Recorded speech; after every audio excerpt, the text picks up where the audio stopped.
Hi, good evening, everyone. I am assuming we have an audience on this new format. It is so difficult to know who's listening to us, but so happy to be here with three of my very young colleagues on the Global Via Voices plenary session. I am looking forward to this session, and I hope all the other listeners too are. It is really global. A global one because we have people from different parts of India and from outside India, like Grace. But global also because I think the topics that they are representing, the concerns that they are going to talk about, and the way they have addressed it is also global for the field of early childhood care and education. I think sessions like this tell us how vast is our field and how interesting it is, and it is just not limited to center-based early childhood care and education programs. We have three speakers today. I am going to introduce them one by one, and they will start with their talks. You can pose questions in the chat box, please, and all the questions will be taken at the end of the session, which is at the end of all the three speakers' talk. I have great pleasure in introducing the first speaker, Dr. Bikash Das. Bikash is a lawyer by profession and has a PhD from JNU, the Jawaharlal Nehru University, such a prestigious one, in law and governance. And he is heading CLAP and a legal service institute based in Odisha. He's the president there. It is one of the oldest public interest law organization in India.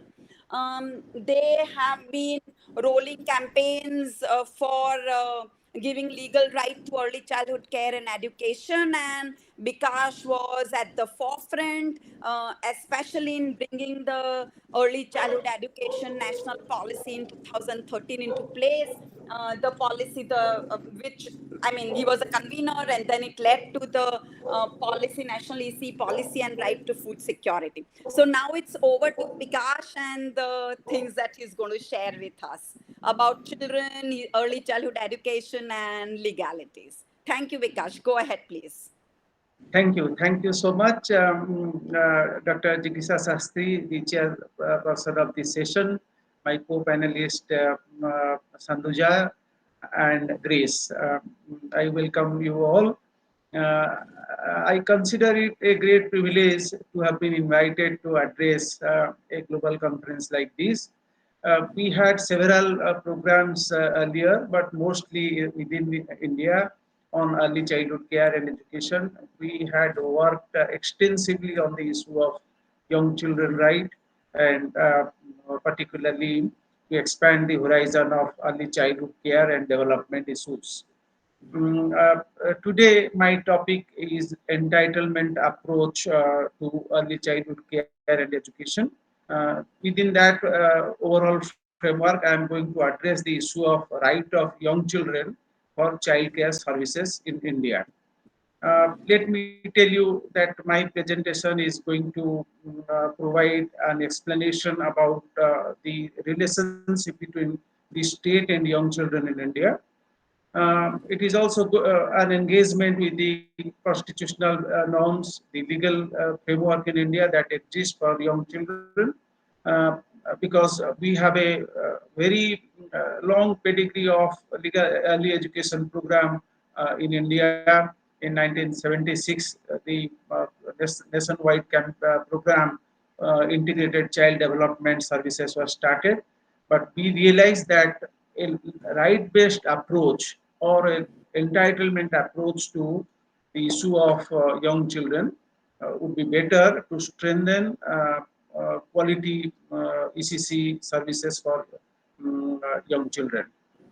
So going by these legal framework and the existing constitutional and legal provision, I would like to start from the constitution itself. In India, after 1950, there was when the India got independence in 1947. In 1950, we have adopted the Constitution of India. At that time, education was not a fundamental right in the fundamental right chapter of the Constitution. But it was realized that education must be recognized as a fundamental right. Although from time to time, the Indian Supreme Court and other courts tried to give an impression that the right to life covers the right to education of children also. It's a derivative right from the right to life clause in the Constitution. But after that, after a very long dialogue, discourse within the country, it was decided that there will be constitutional status to be given to education as a fundamental right. So by 86 Constitutional Amendment Act, the provision for right to education was incorporated in our constitution. When we were doing so in our country, giving a legal status to education, we also realized that in order to make education a success, there is a need to emphasize on early childhood care and education. Therefore, at the time of constitutional amendment, a similar amendment was made and a provision was incorporated in Article 45 of the Constitution of India regarding ECC. This provision, let me share my screen so that you can have an idea what is the provision there. Just a minute.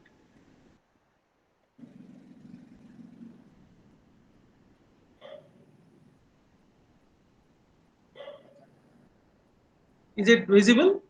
Can you see my presentation, please? No, Hello? Bikash. No, we can't. It does not appear? Okay, No. let me check. No. Just a minute.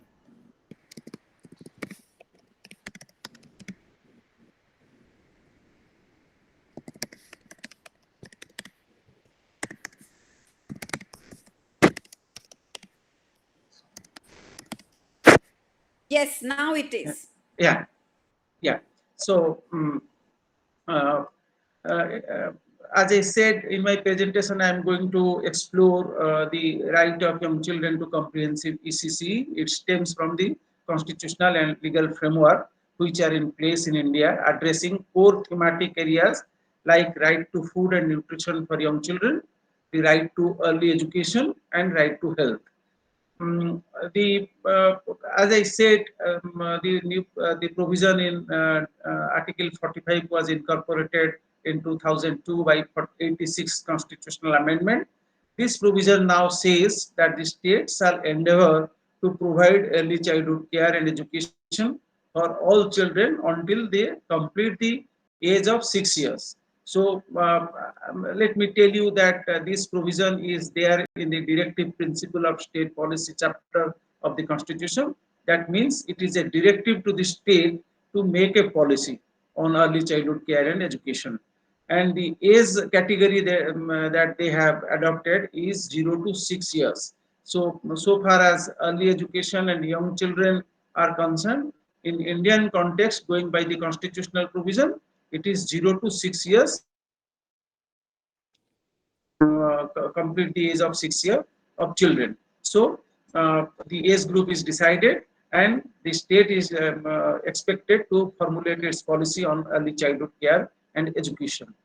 Let me tell you this aspect also that while this provision was incorporated in the directive principle, we consider largely that this is an enabling provision to Article 21A regarding free and compulsory education to all children in the age group of 14 to 18, 6 to 14 years. Why it is an enabling provision? Because in our opinion, in order to be successful in primary education, there is a need for preparedness, both from health perspective, nutrition perspective, and also from the perspective of education.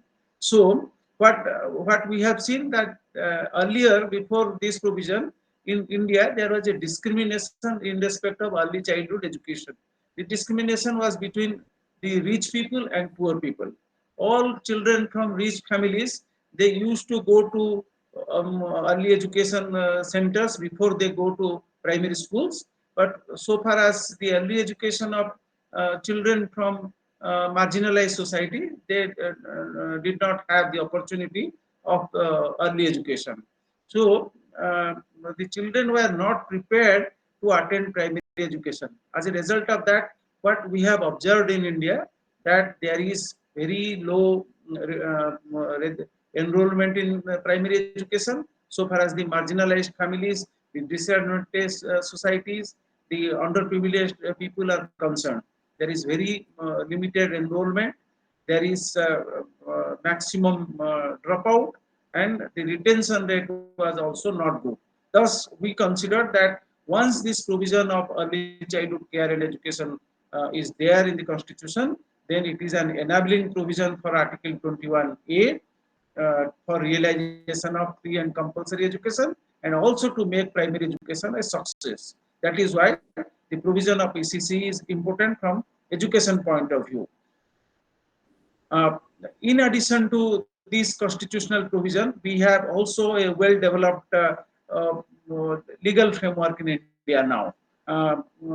When there is a provision of ECC in the Constitution, we have also enacted a law, National Food Security Act, which guarantees the food and nutrition security to young children through a wide institutional measure, which is known as Integrated Child Development Services.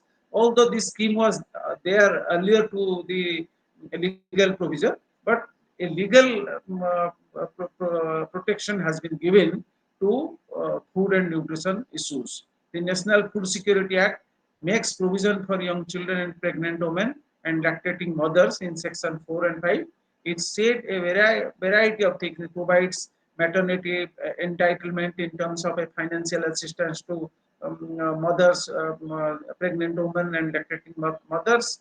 It also makes arrangement for provision of food, dry rations, all these things. And at the same time, it also brought this ICDS program within the legal framework. That means now the uh, the provision of food security receives a legal backup. There is a legal sanction that food and nutrition is guaranteed to all young children, apart from other beneficiaries about which the law says. So young children in the age group of 0 to 6, they are going to receive food and nutrition facility through ICDS as a matter of legal right. There is a legal sanction for it in India. So the National Food Security Act is a major legal framework now, so far as food and nutrition security of young children are concerned. Then at the same time, we also in India, we have adopted national policy on early childhood care and education in 2013, which clearly encompasses a variety of things, and the process through which we are going to address early childhood care and education in India. Then within this legal environment, so we consider that there is a good legal environment in India where young children interest can be protected. In this legal environment, there is a possibility to improve the status of young children being the right holders to food security and early education. Although ICDS provides almost six kinds of services, including immunization service, health service, nutrition service, and all that. But legally speaking, there is a legal guarantee, there is a legal framework which provides protection to children in respect of food security and early education. In India, we have a law, Free and Compulsory Education for Children Act, which recognizes early education for young children, and also this National Food Security Act, which also recognizes food and nutrition security for young children. Dr. Das, excuse Yeah, me. You yeah, need to change your slides, and also I think you have another 2 to 3 minutes, please. yeah. So Okay, if you can wind up. yeah. I'm going to the next slide. So Okay. We can't the see the change slide. We are just able to see your first No. slide. is it? Yes. Just a minute, just a minute. नहीं slide change हो रही है, fast नहीं रोज, नहीं fast नहीं रोज.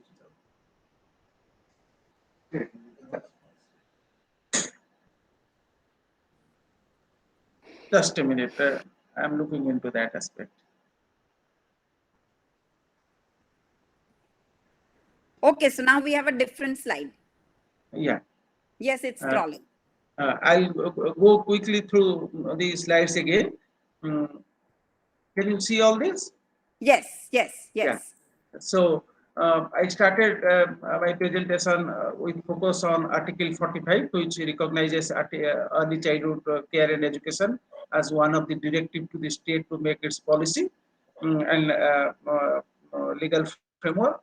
Then I discussed about Article 21A in my second slide, which is about the enabling provision, Article 45 as an enabling provision to Article 21A for realization and to make primary education a successful initiative in India.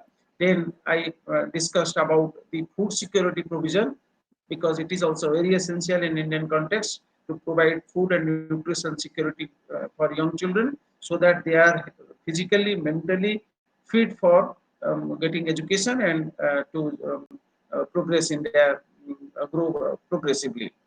Then I also discussed about ECC policy in India, which was adopted in 2013, which elaborates the various institutional mechanism and the services which are to be given to young children. Then I wanted to focus that through this legal environment, which is a conducive one now, we can secure best interest of children in India because the legal framework recognizes right to early education, right to food and nutrition security for young children. Then the present focus therefore is access to basic services, non-discrimination and universalization. As I said, in a since my paper is about entitlement approach to ECC, let me say that in an entitlement approach, not only services are to be available, it must be accessible. The access to basic services, access to variety of provisions is important. So, through ICDS scheme, through guarantee under food security, access is being secured for young children. And through this law, we are going to address in India, the state plans to address the issue of discriminations based on physical disability and others, and universalization of the service to make it public for all young children. Whoever desires to be there in early education program, they can avail the services. So universalization is also ensured through a legal provision. That is why a legal framework, a right-based approach is important. Then accountability and right-based approach. Let me focus on this aspect also. Once there is a constitutional guarantee and there is a directive for formulation of public policy and also legislative measures for young children, naturally the state has taken up the role that state is the duty bearer and young children and their families are the right holders. Here we have guaranteed a number of rights for young children. They are given the right to food, they have given the right to education, so that young children can grow in a holistic manner. So it is all about a right-based approach to the subject. It is available universally. There is no discrimination based on any ground, and there is these provisions are available as a matter of entitlement for children. So young children in India, by virtue of the constitutional provision and legal provisions, they are the right holders of a variety of services, starting from early education to health, nutrition, and immunization services. And the state is the duty bearer. Now, there is a there is also it is also important to say that Vikas, sorry. Yeah. 1 minute, please. 1 minute. Yeah, let me conclude on that. It is important that the family plays an important role, and state enables the family to deliver services to their children. This is the approach of the law. So in India now, looking at the Article 45 and Article 21A and the National Food Security Act, a conducive legal environment in India is there now, which has the potentiality to realize access to comprehensive ECC. What we need to do is we need to focus on this aspect, that the ECC provisions, the services for young children are comprehensive in nature, and there is easy access to these services for every young children, whether they are from marginalized family or they are from disadvantaged communities. So thank you so much for your hearing. I'm really humbled that you have given me a chance to speak on the topic of legal dimension of early childhood care and education. We have been working on this aspect extensively for a very long time.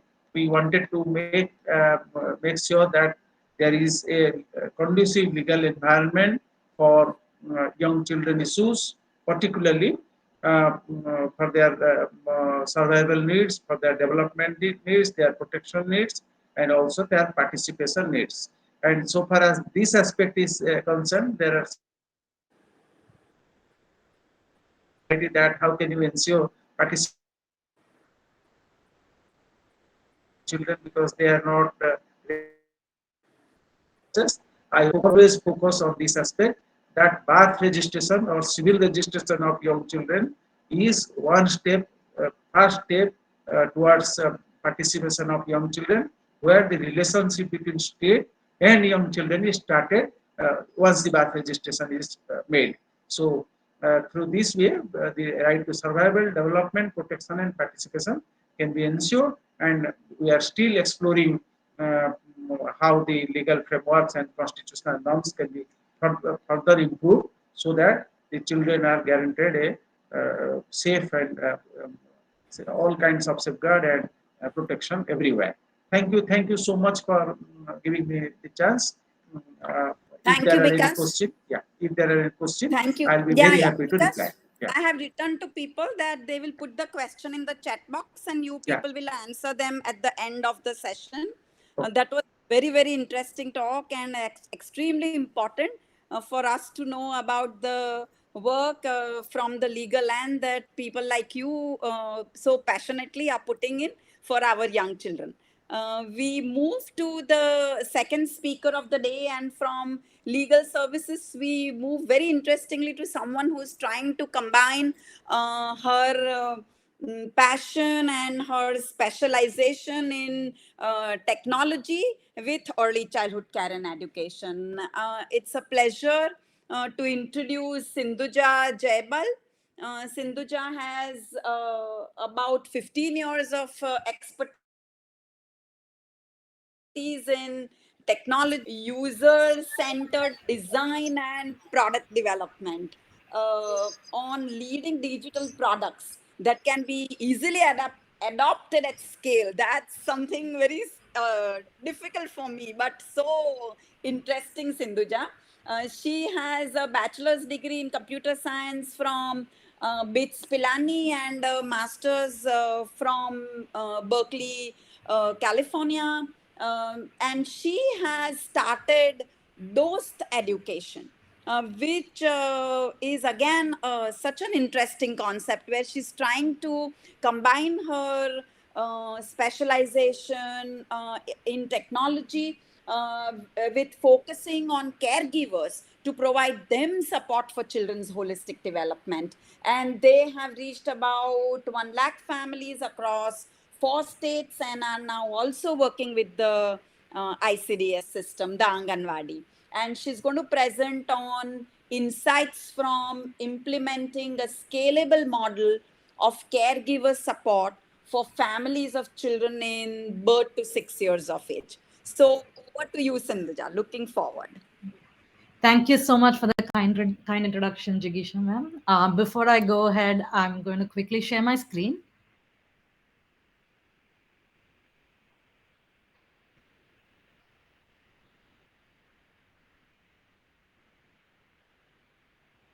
Yes. Can everyone see my screen? Jigisha ma'am, can you please confirm? Yes, we can. We can Yes. see. Okay. Good evening, everyone. I'm Sindhuja, as Jigisha ma'am mentioned. I'm one of the co-founders of Dost Education. And we started Dost with the vision that every child has an environment where they can realize their full potential. And today I want to speak about the insights of implementing a caregiver support model in Uttar Pradesh and Uttarakhand. And I thought this is specifically relevant for us in the group because the pandemic reminded us again of the important role caregivers have in a child's life.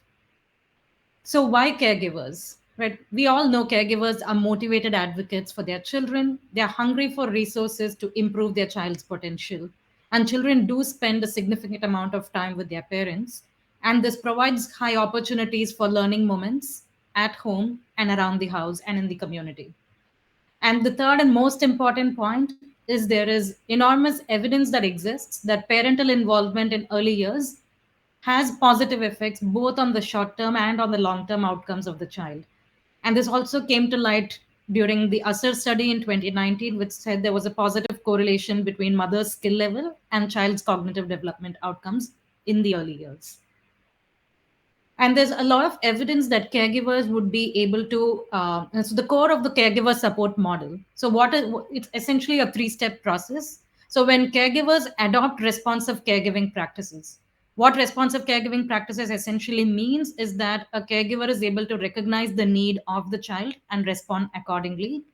They're able to have high quality interactions with their child, and this exposes the child to continuous opportunities for overall learning and development. So the question now comes to, how do we help caregivers adopt responsive caregiving practices? And again, there are proven models that say these behaviors can be adopted at scale if we are able to provide regular and consistent reminders to caregivers on these practices and what exactly needs to be done at home. And we think technology can help us do this very cost effectively. And we all know that parents are extremely busy and they can't avail of time sensitive training or guidance. Many parents are already on their phones and mobile phone penetration is only increasing. So with these aspects in mind, we at those designed a caregiver support model. So it's essentially a phone call based program where caregivers receive audio based messages, recorded audio messages on their phone with tips, activities, and encouragement to adopt responsive caregiving practices at home. So parents just need to sign up by dialing a missed call, like placing a missed call on a phone number. So and they're signed up for the program. From the next day onwards, they get a call directly on their phone at a time of their choice. These calls go out 4 times a week, and each call is just 1 to 2 minutes long and is a recorded message. So parents hear information ranging from how can I actually do a pre-numeracy activity with a 2-year-old of big versus small by making rotis of different sizes in the kitchen, to how do I actually manage tantrums with the child without hitting or scolding them, or how do I take care of my own mental well-being, which came out as a huge issue during COVID and which was added into the program. So these messages are developed through a combination of research, through an analysis of parent needs, through interviews and several co-design workshops, and also by taking into account the local cultural context. And what that means is the messages become engaging, relatable, and also actionable for the parent to use at home. We also make sure the voice is very friendly and is not speaking down to the parent, but is speaking to them as a friend who's providing them support in the context of everyday, in the context of their everyday routine. So the other thing the program takes care of is responsive caregiving practices need to be situated within the context of the caregiver. Otherwise, it becomes very difficult for them to adopt it into their everyday routine. So what this means is it could be in terms of how do I feed healthy and nutritious food to the child, or how do I provide a safe and secure environment to the child at home, or how do I provide early learning opportunities or experiences through activities and play for a child at home. So the program in total has 19 themes, and it is age specific and is divided into two programs from birth to 3 and 3 to 6. So the evidence base was co-designed with the Harvard Center for the Developing Child, and the curriculum was co-created by DOST and UNICEF India, following NCRT guidelines. So we have about 180 audios in total, and this goes out to parents based on the age of their child. And as you can see, it is everyday activities that they can do at home without procuring additional resources and is suitable for caregivers of any income level. So, the way we reach caregivers is we essentially work with the ICDS department, like Jigisha ma'am mentioned. We orient the Anganwadi workers on responsive caregiving practices, and they in turn onboard the caregivers. So far, we've reached about 1 lakh caregivers. And today, specifically, I'll be speaking about insights from a study we did in 2021 in Uttar Pradesh by speaking to caregivers in the districts of Banda and Chitrakoot. So, some of the top takeaways for caregivers who engage with the 6 to 9 month program is that they learn the importance of early years. Earlier, caregivers thought development begins when the child is 10 or 15, but now there's a lot of awareness among caregivers that development starts really early, right from birth or even before. The second is spending time with the child and play is very important for the child's development. And the third one is caregivers are now learning methods to respond to children's tantrums and how they can respond with love. How they can respond with love. So as you can see, this father has adopted his daily routine to spend time with his child. And in fact, there are 25% fathers who are enrolled into the program. And we hear a lot about how they are changing their routines to spend more time with their children, especially around play, and also in responding to managing their behaviors. So, going into a little bit more detail, I wanted to share something that we found concluded through running about 14,000 IVR based surveys and about 100 phone and in person surveys in the two districts. And what we learned was that caregivers gained a holistic perspective on how they can create a suitable home environment for the child. So there were three main aspects that we learned. One is there was increased awareness that play is conducive for overall development of the child. Two, there was increased use of household items to encourage learning and development. And third, there was increased awareness on supporting the emotional well being of the child. So now I'll be going into some of the nuances of each of these. As you can see, like the prevalent mindset when we first reached out to the parents was that it's books, reading, and writing that aid development, and anything that's playing, singing, or drawing was typically discouraged. But through the program, we realized about there was 22% reduction in caregivers who believe activities like drawing, singing, and dancing was slowing down the child's development. So this was extremely important for us because we all know the research on how play and singing and drawing can really help a child's development.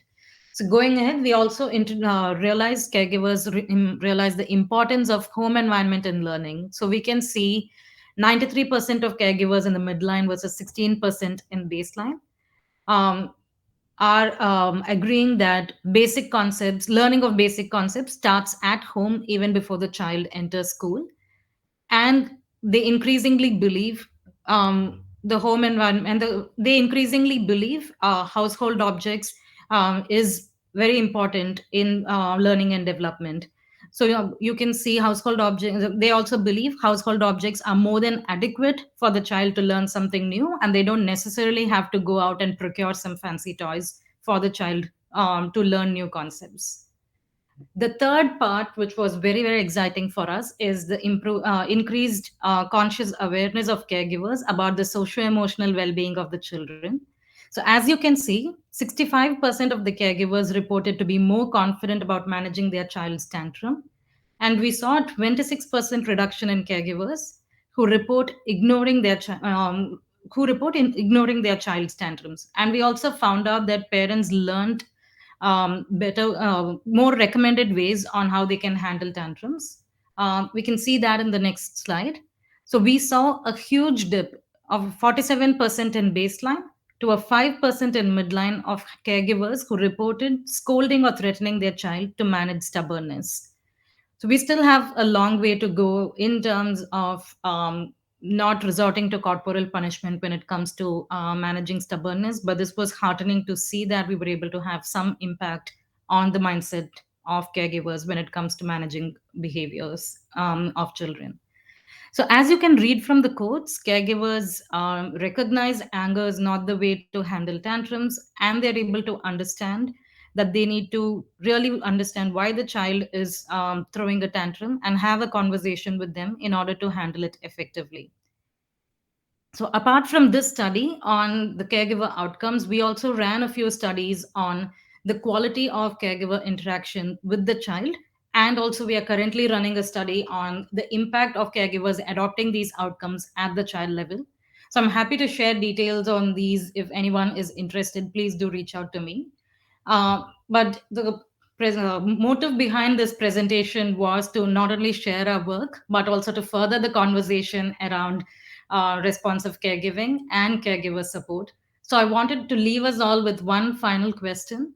So, given the evidence that exists for caregiver support and the immense potential of caregivers, how might we as a community think about responsive caregiving support at scale and from a systemic perspective? Thank you so much. Thank you, Sindhuja, for a very wonderful presentation and innovative. At the same time, you have comments. People are so impressed with the research results that you are sharing with us. And I'm sure there are some things that people want to know more.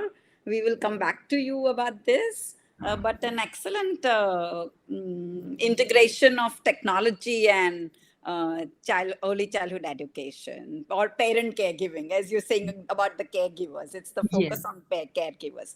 Wonderful. And now, in the systems of ecological systems of children, we are moving from micro systems to again going back to absolutely micro, going to the global stage. We have our third speaker, Miss Grace.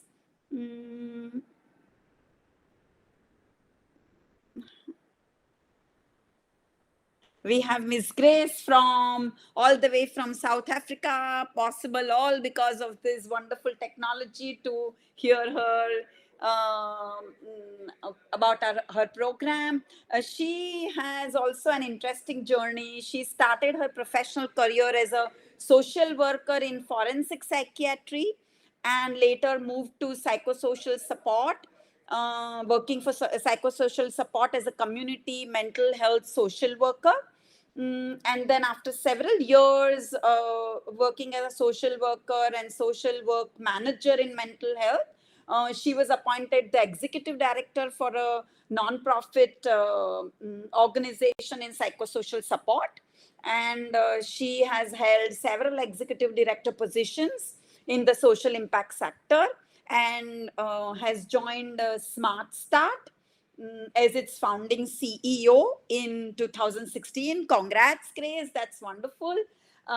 Smart Start is an early learning social franchise established to expand access to quality ECCE for all preschool children in South Africa by 2030. She has an honors degree in social work and a master's in commerce and business management. So over to you, Grace. We are looking forward to listening to you. Thank you.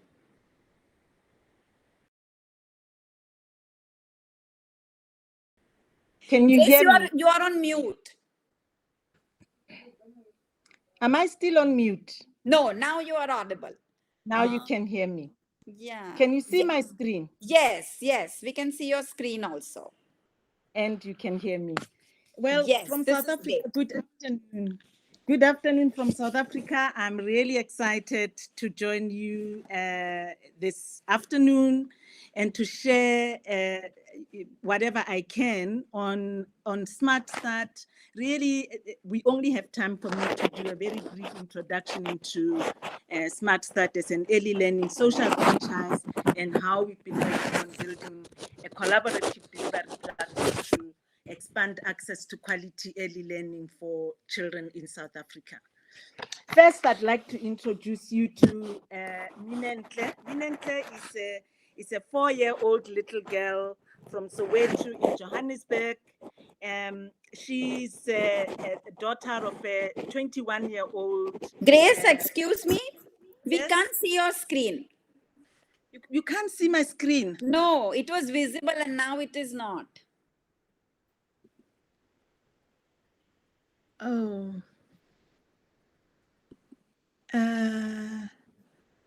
Your video is And- on? Your video is on? My video is on. And now? Can you see my screen? No? No.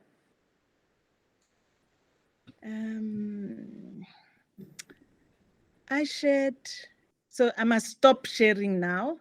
Okay, so I stopped sharing and now I'm sharing again.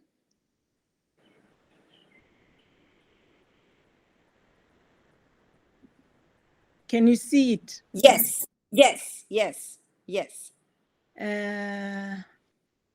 I don't know what happened. Can you still see the screen? Yes, we can see. We can. Can you see it now? Yes, we see the Okay. child holding a teddy bear. Yes, yeah. So this little girl's name is Menon. She comes from Johannesburg in South Africa. She's not in any preschool facility. She's 4 years old and she's looked after by her grandmother during the day. She comes from an environment where 1 million 3 and 4 year old children who are born with exactly the same potential as any other child their age are likely to start school at age 6 without the benefit of early childhood care and education. And what this means is that in the South African context, is that they will have a 70% likelihood of not being able to read for meaning by 4th grade and a 40% likelihood of dropping out of school at age 15. They're also likely to join the ranks of scores of young people, 47% in South Africa right now, who are unable to find jobs. So we know that ECCE can help alleviate this condition, but we haven't really as a country done significantly much to shift this picture. So when Smart Start started in 2016, our question was, how will we intervene fast enough and at a scale that's large enough to impact enough of these children? How do we make sure that Minentle and her peers have a different trajectory of growth? We know that the government of South Africa is committed to universal access to quality early learning as defined in the SDGs and also in South Africa's own constitution and the National Development Plan. What we need to do is to find pragmatic solutions that can reach children now and not wait for times when the country has an economic situation that can enable expansion in the way that that expansion is defined.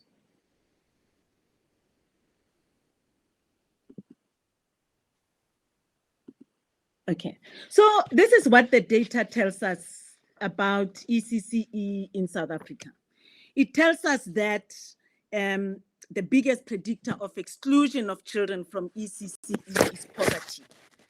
I heard from Bikesh's presentation earlier, the reference historically of how only the rich could access ECCE.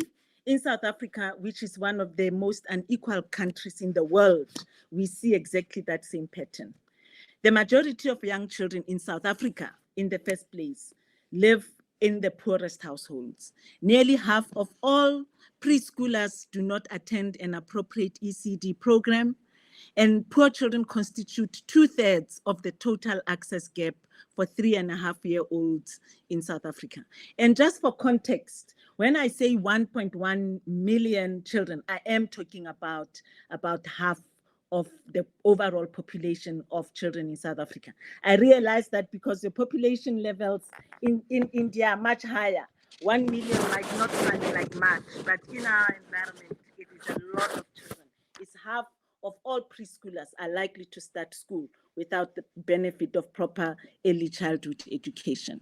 So we set out to find a solution for that challenge.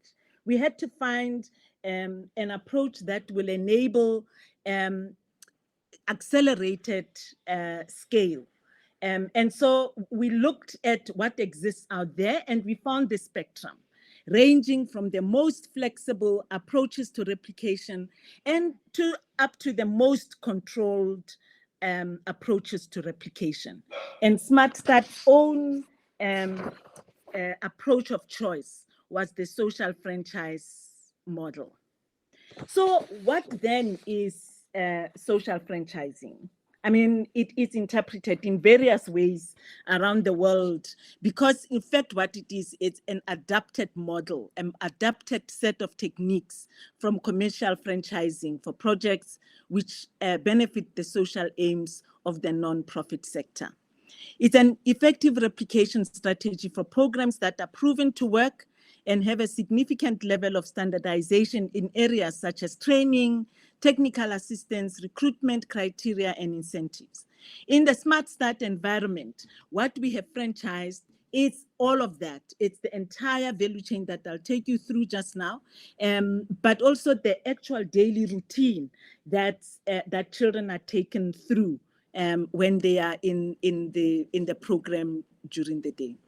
So that's who we are. We are an early learning social franchise established to expand access to quality early learning for all children, particularly those who are structurally excluded, as I described, the children in low-income communities. Our vision is to achieve population-level change in access to early learning through a national delivery platform, which enables a rapid scale-up of access to ECCE and harnesses the huge social capital of women in our communities.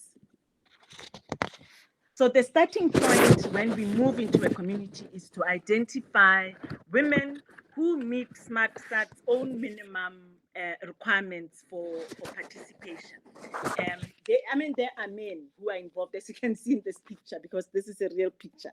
There are men who are involved in ECCE who are either unemployed or underemployed or just have a deep interest in the growth and stimulation of children. The big opportunity is that unemployment among women in South Africa is much higher than among men. You know, we still struggle with issues of economic parity and so on. But the other really important opportunity is the fact that women are automatic caregivers in South African communities, often not for pay, but also they already involved in employment such as an au pair, as a nanny, as a child caregiver employed by a family to look after their children, and often as an unpaid caregiver just because they're at home and not working. And so this gives us an opportunity at the social level also to build a sense of value for this valuable asset that we already have in South Africa and build a norm for paying for the caregiving that women give in South African communities, using it to help them set up micro enterprises that can generate an income for them, hence the social franchise model. So this is just really part of our value chain. I didn't really put it down as a value chain. I put it as a journey to describe that we have very minimum requirements for startup when the program starts, when the group of women join the program.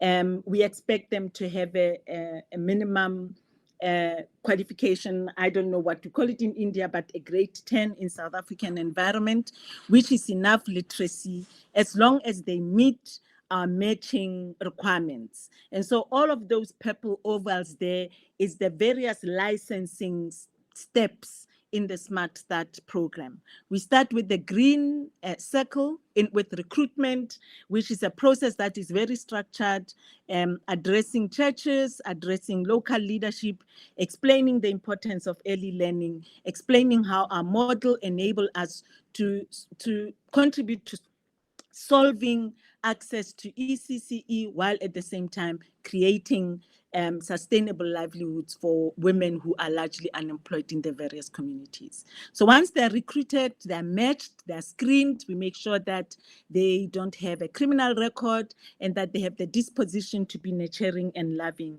and also enabling stimulation of children. Those who match will then be invited for onboard training. And as a principle, our training is not requiring, our program is not requiring a pre-qualification in ECCE. We have broken down the training that is required in micro-credentials in order to make training relevant for the situation, the information to come in time for what is required, and also be manageable for our cohort of practitioners. And those that go through that training will then have to pass. And when they pass, they get a starter license and they then go out. They are assigned a coach. Our coach is like an experienced community worker or an early bachelor's degree professional, often with community development qualifications or education or social work or even health in some instances. And so we assign each one of these to a coach. The coach are full-time employees of Smart Start, and the coach will support them as they recruit children and find a venue to operate from. In the first place, Smart Start approach is to use your home to operate your classroom. But often the homes that they live in might not. You saw the picture I showed you of the community that Menon comes from. So often the homes that they live in don't meet Smart Start's minimum requirement, but then the coach will support them to find a community hall, a church hall that's not used during the week, and so on, sports center, and so on, places that they can work in. And then they are formed into a club. So they join a Smart Start club.